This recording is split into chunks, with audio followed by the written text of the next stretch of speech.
शेठजी, हे पैंजण कोणी घेतलं होतं काही कळेल का?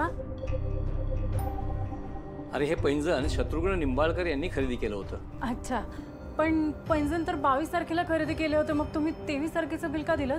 नाही नाही, हे 23लाच त्यांनी खरेदी केलं होतं, त्याचंच बिल आहे। नाही नाही, पैंजण 22 तारखेलाच खरेदी केले होते, तुम्ही एकदा नीट बघा ना। हे मॅडम, बघायची काहीच गरज नाहीये।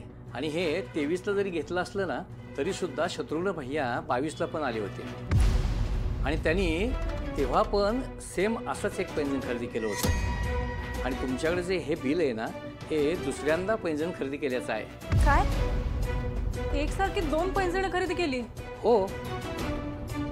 तुम्हाला पूर्ण खात्री आहे का? अहो, 2 एकसारखी पैंजण नेली म्हणून तर माझ्या लक्षात आहे ना, आणि आमच्याकडे रेकॉर्ड पण असतो। हे बघा,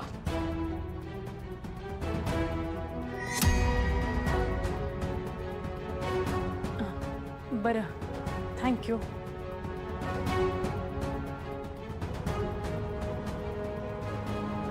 हाँ सर, ऑर्डर रेडी आहे। हाँ, येतो। राजू, हाँ काजू पुढे टेम्पो घेऊन आले ना की आपण माल लोड करून टाकू। हाँ एवढाच माल आहे ना? हाँ, उरलेलं धनु दीदी आणते। चला पूजा करून घेऊयात आणि मग निघूयात। हाँ,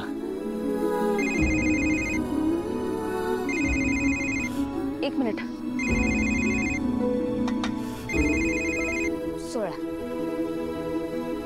हॅलो, हा कोण बोलतोय? हा, टपरीवरनं बोलतोय मॅडम। त्या बाई कुठे आहेत ते कळलंय मला, तुम्ही लवकर या। हो, मी लगेच निघते, आलेच। हा ठीक आहे, ठीक आहे, या लवकर या। हा, ठेवतो। काय झालं वहिनी, काळजीत दिसते? अगं, मला ना एक महत्वाचं काम आहे, मी येते लगेच। पण अगं असं पूजेच्या वेळेला? सॉरी, अरे हे काम टाळता नाही येणार आहे, तुम्ही ऑर्डर पोचवा नीट।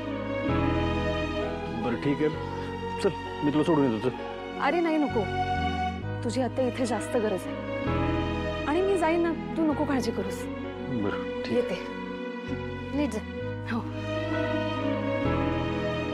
क्या शेवटचा बॉक्स झाला।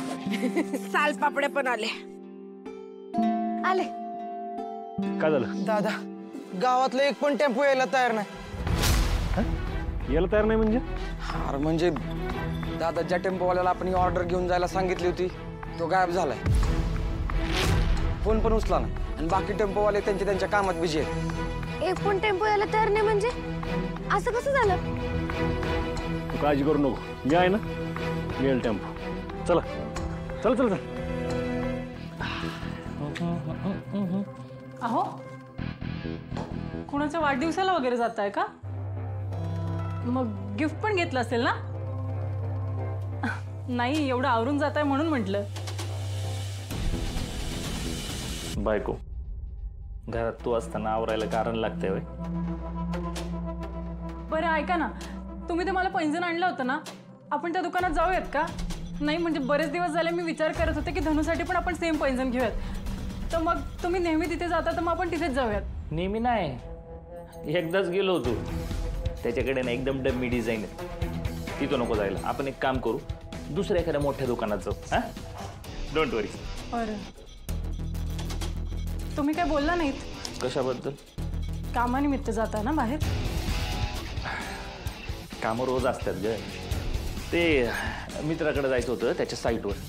बरं ऐक ना, लय गडबडीत आहे मी आत्ता, आल्यावर बोलू आपण। हा, येऊ? चलो बाय। मी असाच अंधळा विश्वास ठेवला तर माझी शंका कधीच दूर होणार नाही। आज हिम्मत करून मला या गोष्टीच्या मुळाशी जावंच लागेल।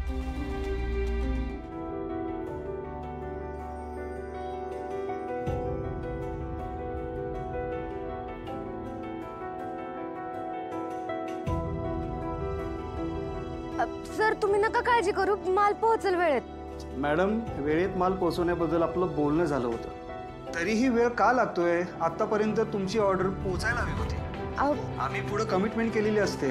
हो, कळतंय मला, तुम्ही ना मला थोडासा वेळ द्या, पोहोचेल माल। ठीक आहे, लवकर पाठवा। हाँ हाँ। दादा, दादा, काय झालं? टेम्पोचं काही कळलं का? नाही, टेम्पो रिक्षा सगळं बघितलं, एक बी नाही. सगळे भाड्यावर गेलं आणि असं गावात पहिल्यांदाच झालंय. सूर्या, आज तू कोणाला बी किती बी लाडू उडी लाव, आज तुला ट्रक, टेम्पो, रिक्षा, साधा हातगाडा सुद्धा मिळणार नाही. अशी चूक व्यवस्थाच करून ठेवली. आता